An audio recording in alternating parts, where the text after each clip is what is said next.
guadalupano obedece a un adoctrinamiento de los españoles, quizás sea más cierto que el fenómeno guadalupano tiene más elementos mesoamericanos que hispanos, con detalles de gran sutileza que en todo caso serían más concebibles en la sabiduría y misticismo indígena que en el tosco y cerrado cristianismo que profesaba España en el siglo XVI.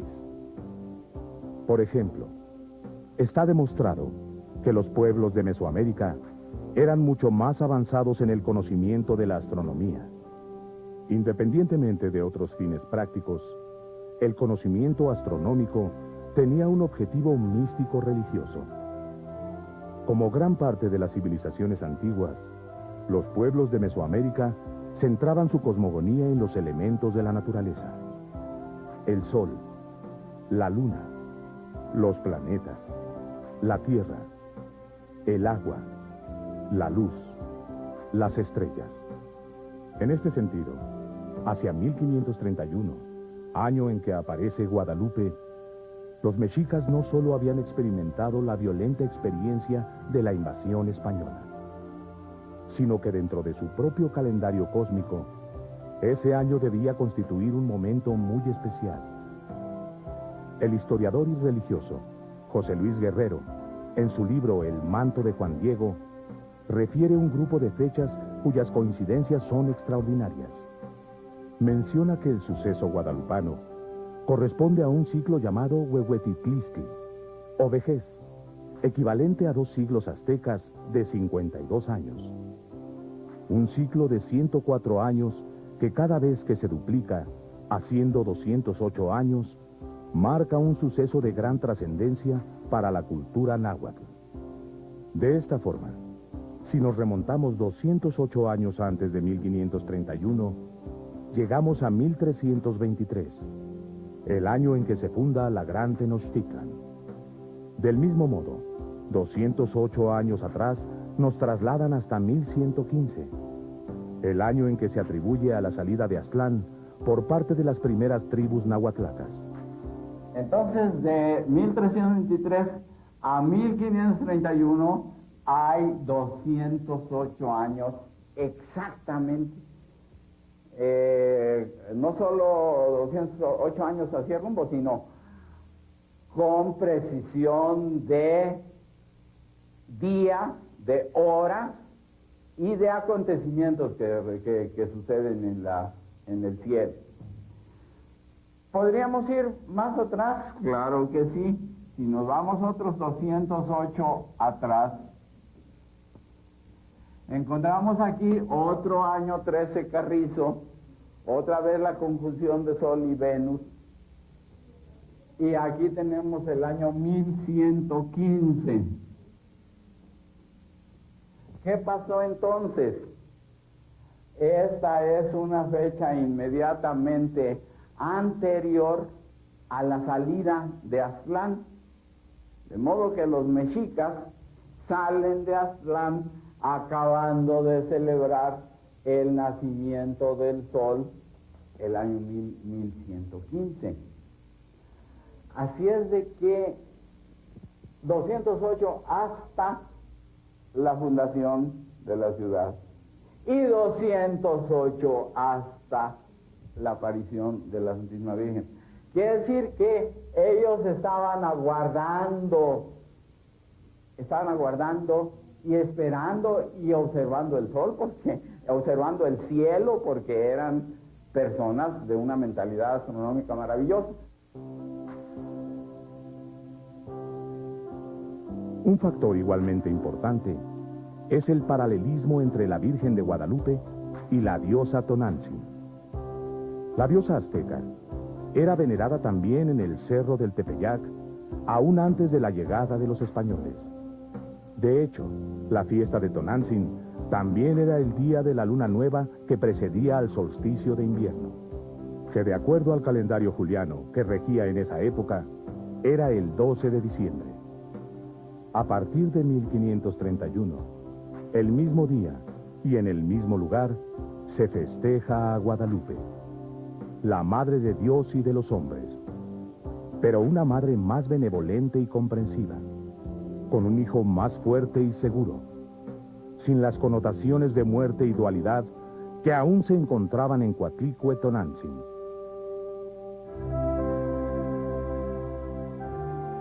No obstante todo lo anterior, puede decirse que Guadalupe se coloca en el alma de los mexicanos por razones espirituales. De no haber existido violencia e imposición por parte de los españoles, es posible que los indígenas abrazaran la fe guadalupana ya no solo como un refugio, sino por convencimiento. Muchas de las bases morales de ambas religiones eran coincidentes. La tendencia hacia el bien, valores como el amor, la humildad, la espiritualidad, la tolerancia. Lo que les aporta el cristianismo es un concepto más definido de la dignidad humana. Hace desaparecer el miedo. Reconoce la igualdad de todos los hombres ante Dios. Un Dios al cual no importa la raza o clase social. Un Dios que no tiene hijos predilectos que sojuzgarán a los demás. En este sentido, el encuentro de los dos mundos se da bajo una irónica paradoja. La misma cultura que en lo social, económico y militar somete cruelmente a los pueblos del Nuevo Mundo, en lo espiritual y en forma quizá hasta involuntaria, trae conceptos que descargan el peso espiritual que comenzaba a sofocar a Mesoamérica, y en un sentido, la liberan.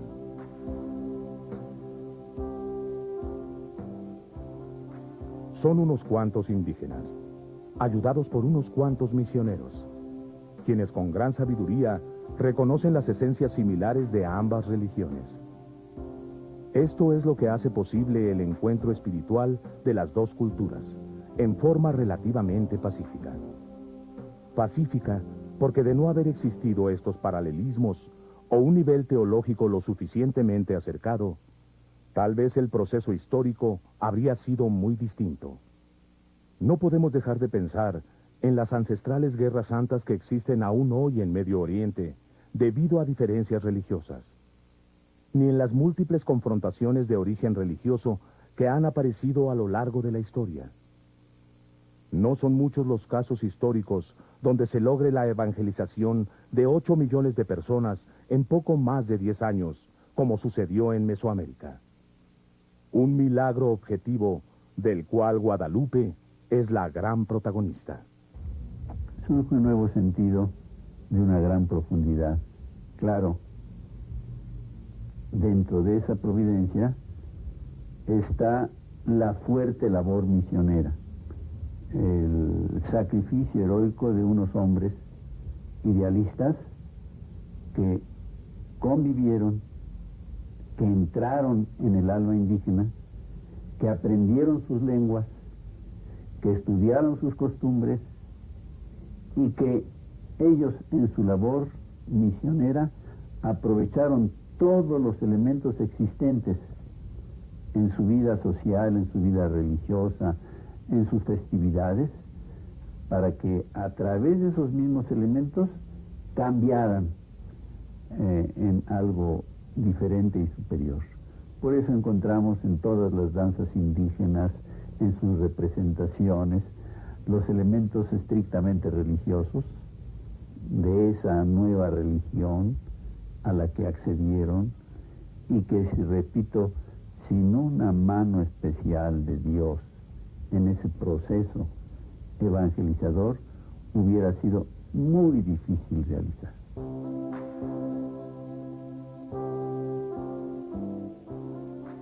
Desbordando conceptos puramente religiosos, Guadalupe surge como una gran parábola divina, a través de la cual dos concepciones similares en algunos puntos y muy distintas en otros se fusionan.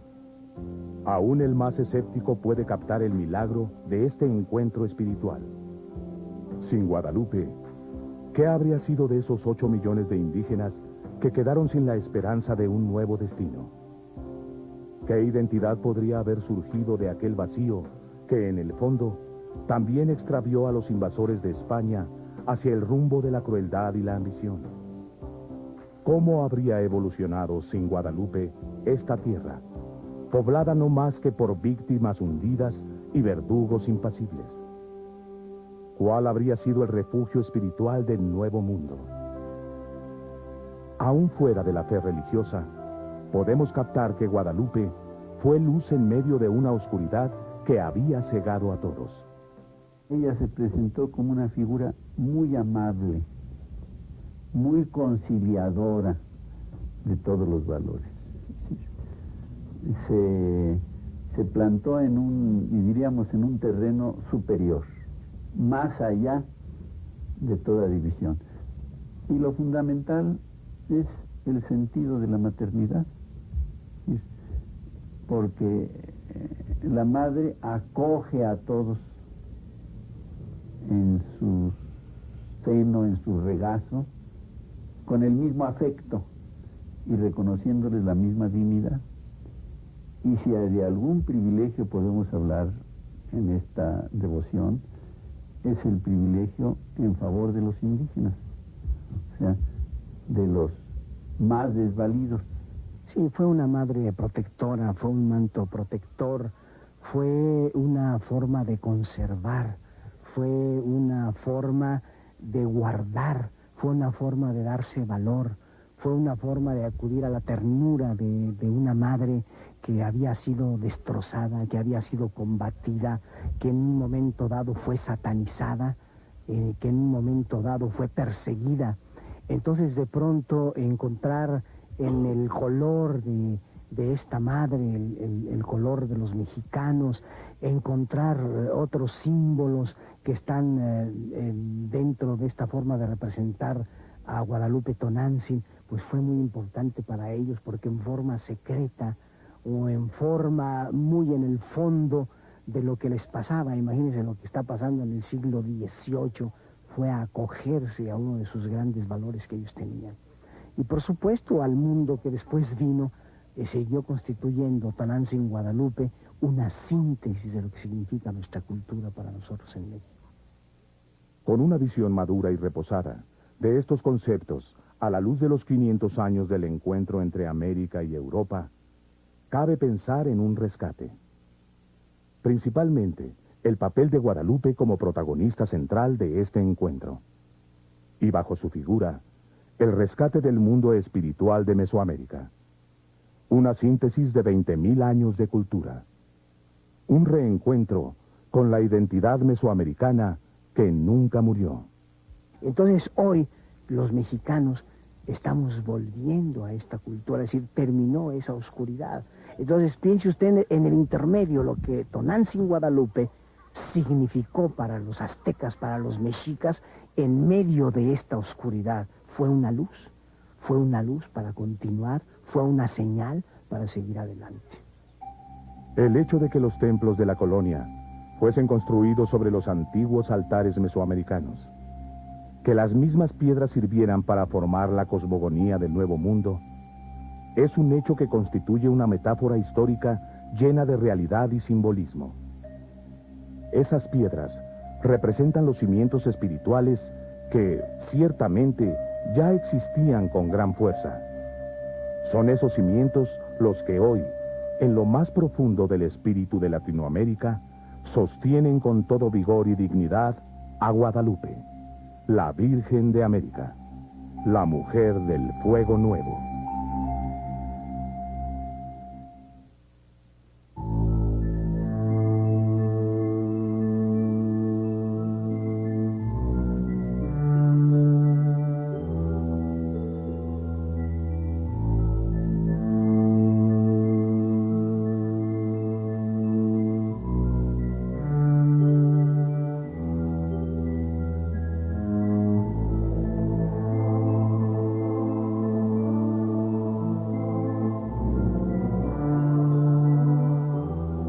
Magia, misticismo, coincidencia o expresión divina, como quiera verse. Pero 1531 sería un año muy especial dentro de la cosmogonía mesoamericana. En sus inicios, el cometa Halley surcaría los cielos por primera vez desde la llegada de los españoles. En el mes de marzo, se registraría un eclipse total de sol, que durante más de 4 minutos redundaría la oscuridad espiritual que se vivía en el valle de Anáhuac.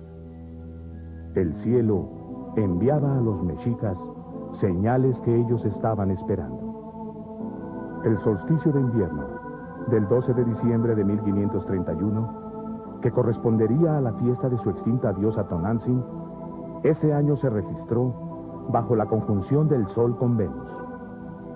Un hecho astronómico perfectamente medido cada 104 años y que para ellos simbolizaba el regreso de Quetzalcóatl, la serpiente emplumada, que en el pasado había sido autora de las victorias del Sol sobre la oscuridad. Debía ser el inicio de la era del quinto sol de Quetzalcóatl, de acuerdo a la leyenda de los soles, centro de la cosmogonía náhuatl a través de la historia. Justamente ese día, justamente en el cerro del Tepeyac, justamente como la mujer del fuego nuevo, aparece Guadalupe. Se aparece el día del nacimiento del sol, porque en todas las culturas el solsticio de invierno es el nacimiento del sol. Así es de que eso está hablando también muy profundamente a la mentalidad astronómica de nuestros antepasados. Solsticio de invierno, y además en ese día había una conjunción del Sol y de Venus Quetzalcóatl. O sea, los dos enormes símbolos de Dios y de la cultura y del nacimiento mismo de los mexicas se juntaban en el cielo. O sea, era un regreso de Quetzalcóatl que estaban aguardando, el regreso de Quetzalcóatl en el cielo, que solamente ocurría cada 104 años. Esta connotación estelar de la imagen guadalupana ha cobrado profundidad y vigencia a partir de una serie de estudios visualizados por el sacerdote Mario Rojas y desarrollados por el doctor mexicano Juan Homero Hernández Illescas. Investigaciones que se realizaron y deben interpretarse independientemente de los dogmas de fe. Siento que estos trabajos, sí, definida y categóricamente, están en función, número uno, de demostrar que la imagen que está en la villa es la original de 1531. Eso sí es objetivo, y sí hay pruebas muy sólidas al respecto. Número dos, que la imagen no está añadida, y sí hay datos muy sólidos al respecto. Número tres, que tiene una belleza, aún juzgada con los puntos de vista estéticos modernos, que es indudable también, y que solo el análisis, y el análisis desprovisto justamente de estos detalles subjetivos, lo revela también. Yo siento que con que los modestos trabajos que hemos hecho cumplan esos tres puntos, creo que no tenemos más necesidad de meternos a un callejón en donde la subjetividad nos puede llevar a caminos que no podemos comprobar. Primeramente, Mario Rojas analizó los brocados en dorado que aparecen sobre el vestido guadalupano. Algo que pareciera ser un velo y que presenta un gran número de glifos de interpretación náhuatl. Una de las figuras que aparecen es la flor cerro, ideograma náhuatl de montaña. Esta figura es una de las flores que se identifican con la grafía náhuatl de cerro, tepetl. Es una figura ovalada que tiene estos rebordes a los lados y que en la parte inferior, en la base, tiene una especie de raya. Estas flores, que son el número de 9, son siempre puntiagudas, como una nariz, que se dice en náhuatl yacatl, y tepetl es la grafía de cerro, de tal manera que estas flores cerro las llamamos, porque es el jeroglífico de Tepetl Yacatl, el Tepeyac, que se está además llenando de flores, y de flores que vienen del cielo, ya que todos los tallos están descendiendo de la parte del manto de la Virgen que corresponde al cielo. De esta forma, inicialmente encontró una serie de coincidencias entre la orografía de México, es decir, las principales formaciones de tierra y la posición de las flores cerro en la imagen guadalupana. En esta superposición de la imagen de la Virgen en un mapa orográfico de la República Mexicana con una escala de 1 a 1 millón, se puede apreciar la Sierra Madre Oriental, el Golfo de México, la Sierra Madre Occidental, el Pacífico, y además se puede observar también que cada uno de las flores cerro corresponde a cada uno de las montañas, de los grupos orográficos más importantes en el contrafuerte que atraviesa horizontalmente la República Mexicana. En esta parte viene quedando la Ciudad de México y desde luego Tepeyac, que se encuentra en la Virgen, en el sitio donde está el Nahui-Olin. De tal manera que el corpiño, el armiño blanco que se encuentra a los lados de los brazos, corresponde en este mapa escala justamente al Popocatépetl y al Iztaccíhuatl. En la parte de la cruz que tiene la Virgen, el Naucalpan-Tepetl, el cerro de los 4 rumbos, está representando en este sitio. Y más adelante hay una estrella, Citlali, con otro cerro, Tepetl, representando precisamente el pico de Orizaba. Partiendo de este sugestivo hallazgo, surgió la idea de que igualmente las estrellas podrían representar algo especial. Con la intervención de los doctores en astrofísica, J. Cantoilla y Armando García de León, del Instituto de Astronomía de la Universidad Nacional Autónoma de México, los investigadores de este hallazgo obtuvieron por computadora la fecha y posiciones planetarias correspondientes al solsticio de invierno de 1531. Comprobaron que tuvo lugar el 12 de diciembre a las 16:40 horas. Al observar las constelaciones que podían verse en ese momento desde el territorio mexicano, lograron un hallazgo sorprendente. La posición de las estrellas en el cielo, el día de la aparición, coincide con la posición de las estrellas en el manto de la Virgen. Pueden verse Tauro en la parte inferior derecha de la imagen. Más arriba, 2 estrellas de Auriga. Considerando los dobleces del manto, Draco, Osa Mayor y Canes sobre el brazo derecho.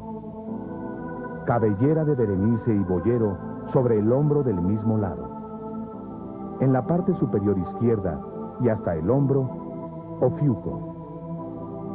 Libra y la punta en flecha de Escorpión sobre la parte superior del brazo derecho. Más abajo, Lobo. Una estrella de Hidra y la constelación de Centauro. Le sigue la Cruz del Sur. Y solitaria, entre los últimos dobleces del manto, en el sitio que le corresponde, vemos a Can Menor. El estudio incluye también las constelaciones que no aparecen con estrellas en la imagen, pero que al colocarlas dentro de la composición, en el lugar que les correspondería, marcan un sitio cargado de significación.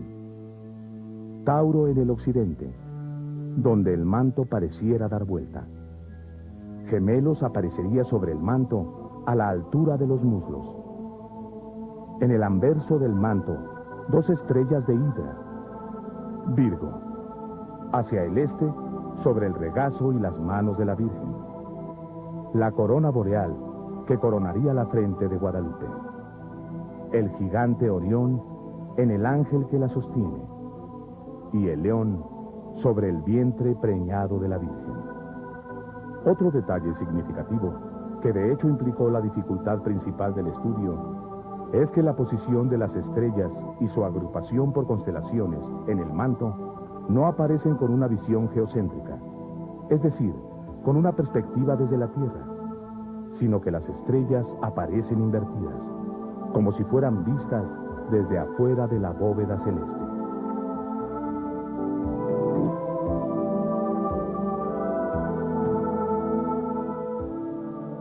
Es claro que la imagen guadalupana constituye un mensaje universal, ya que sus principales elementos pueden ser captados por gente de cualquier cultura o nacionalidad.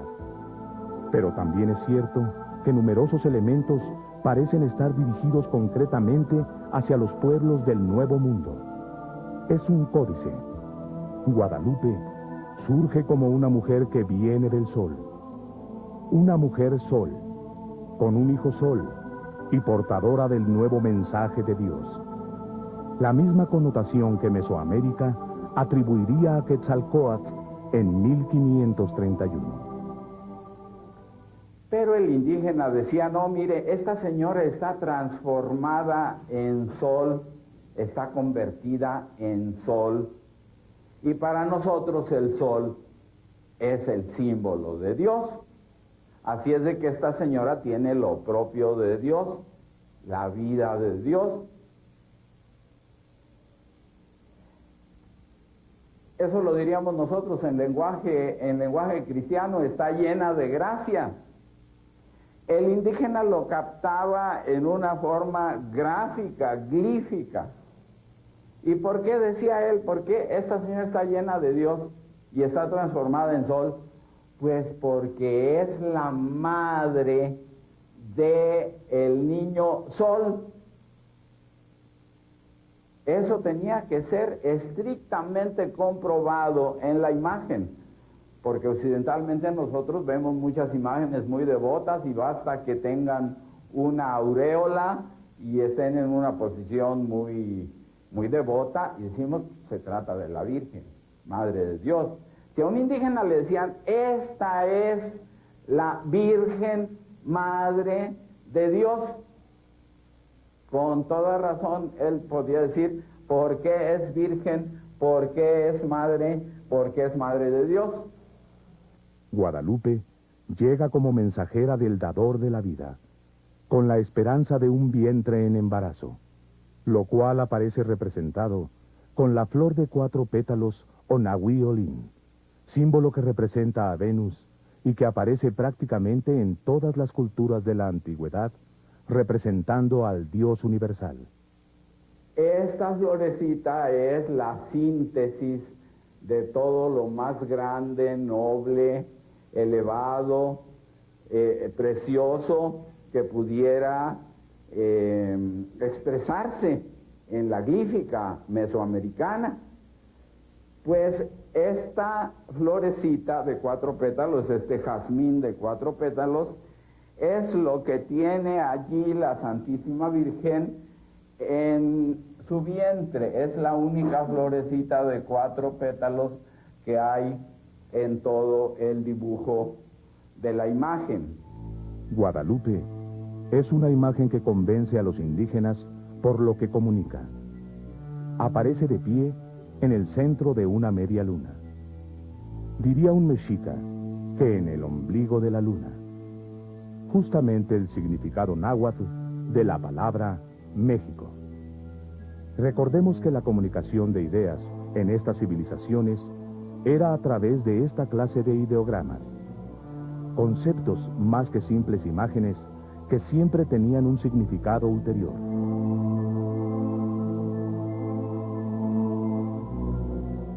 Otro de los enigmas que llama poderosamente la atención es el relacionado a la naturaleza de la imagen guadalupana.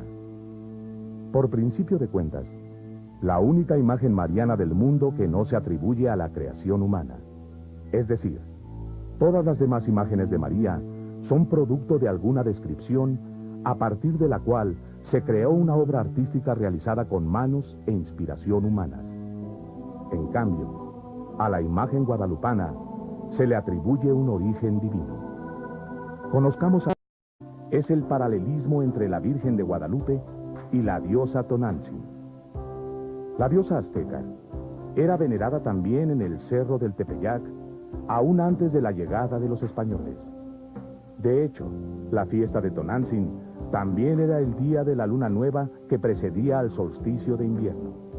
que de acuerdo al calendario juliano que regía en esa época, era el 12 de diciembre. A partir de 1531, el mismo día y en el mismo lugar, se festeja a Guadalupe, la Madre de Dios y de los hombres, pero una madre más benevolente y comprensiva, con un hijo más fuerte y seguro, sin las connotaciones de muerte y dualidad que aún se encontraban en Coatlicue Tonantzin.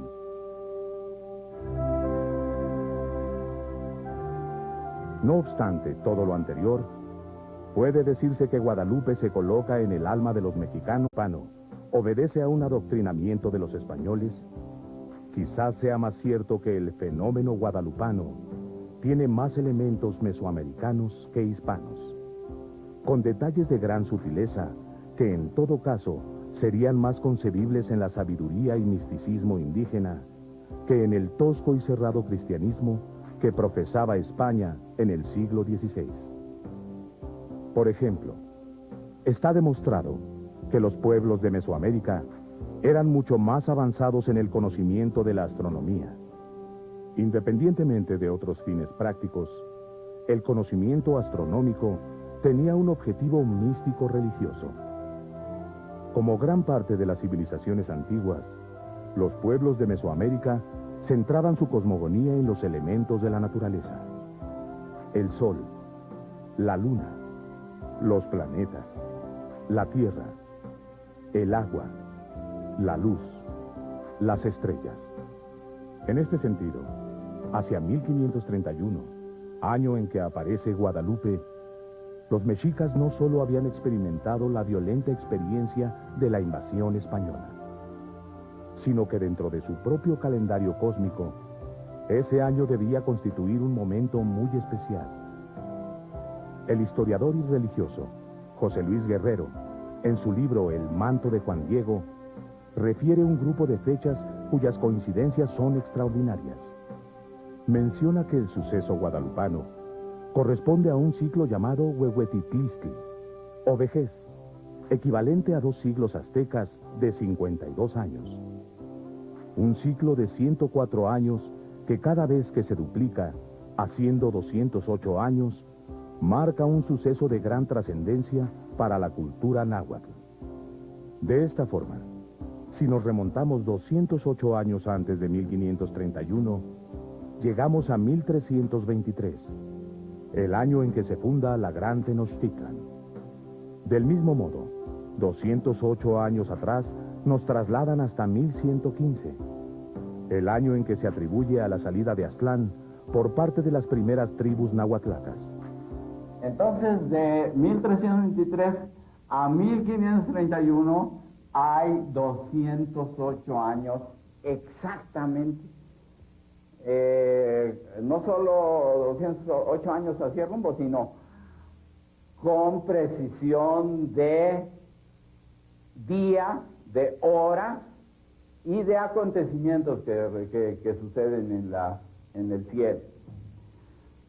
¿Podríamos ir más atrás? Claro que sí.